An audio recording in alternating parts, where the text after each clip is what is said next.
बेटे सुशांत सिंह राजपूत को मुखाग्नि देने के बाद से पिता कृष्ण कुमार सिंह की तबीयत लगातार खराब होती जा रही है। जी हां, सुशांत को गुजरे आज पूरे 3 दिन हो गए, लेकिन हर किसी को अभी भी इस बात पर यकीन करना मुश्किल हो रहा है कि अब वो इस दुनिया में नहीं है। ऐसे में सुशांत की मौत से जितना गहरा धक्का उनके फैंस को लगा है, उतना ही गहरा सदमा लगा है उनके पिता को, क्योंकि सुशांत अपने पिता के इकलौते बेटे थे। ऐसे में अब ताज़ा मीडिया रिपोर्ट्स मिल रही हैं कि सुशांत के पिता की तबीयत लगातार बिगड़ रही है, जिसकी वजह से उनकी बहनें और परिवार वाले काफी परेशान हैं। एक तो सुशांत का यूं दुनिया से चले जाना और अब पिता की तबीयत खराब होना। ऐसे में जाहिर सी बात है कि परिवार वाले परेशान तो होंगे ही। वैसे आपको बता दें कि मुंबई में सुशांत का अंतिम संस्कार करके उनके पिता अपने पटना स्थित घर वापस लौट आए हैं। मीडिया रिपोर्ट्स के हवाले से ऐसा खुलासा हुआ है कि उनकी तबीयत सुशांत की मौत की खबर सुनने के बाद से ही बिगड़ने लगी थी, मगर जवान बेटे को मुखाग्नि देने के बाद वो और ज्यादा टूट गए। रिपोर्ट्स की माने तो सुशांत सिंह राजपूत के पिता मंगलवार को अचानक बेहोश हो गए,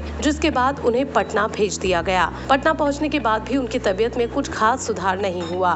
बता दें कि सुशांत सिंह राजपूत के पिता सोमवार को बेटे का अंतिम संस्कार करने मुंबई गए थे। उस समय उनकी स्थिति खराब थी। बताया जा रहा था कि पटना एयरपोर्ट पर भी लोगों ने उन्हें सहारा देकर हवाई जहाज पर बैठाया था और मुंबई एयरपोर्ट पर भी वो अपने रिश्तेदारों का हाथ थामकर गाड़ी की ओर बढ़ रहे थे। लेकिन कहा जा रहा है कि सुशांत के अंतिम संस्कार करने के बाद से उनकी तबीयत और ज्यादा खराब होती जा रही है। उनके घर में काम करने वाली महिला लगातार उनका ख्याल रख रही है, लेकिन कोई फायदा होता नहीं दिख रहा। ऐसे में अब क्या होगा आगे, यही बात सुशांत के घर वाले और फैंस को परेशान कर रही है।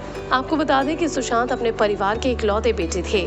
ऐसे में हम समझ सकते हैं कि उस पिता के दिल पर क्या गुजर रही होगी जब उन्होंने अपने कांपते हाथों से अपने जिगर के टुकड़े को मुखाग्नि दी होगी। लेकिन क्या करते, बेटा अब साथ छोड़कर जा चुका था। उसके मृतदेह को पंचतत्व में विलीन करना जरूरी था। लेकिन अब बस हम यही दुआ करते हैं कि सुशांत के जाने के बाद उनके पिता को भगवान संभल दे और उन्हें इस गम से उबरने की हिम्मत दे।